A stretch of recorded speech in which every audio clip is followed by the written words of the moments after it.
नमस्कार, माझे नाव सरिता देवदास चव्हाण. शाळेचे नाव जिल्हा परिषद आदर्श शाळा देवळी.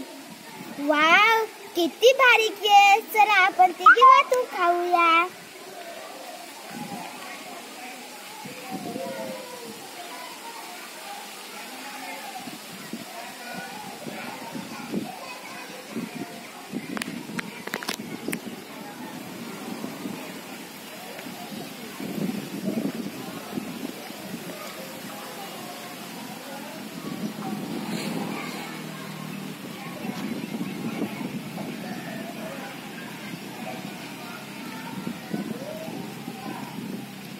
आता आपण पटापट खेळूया.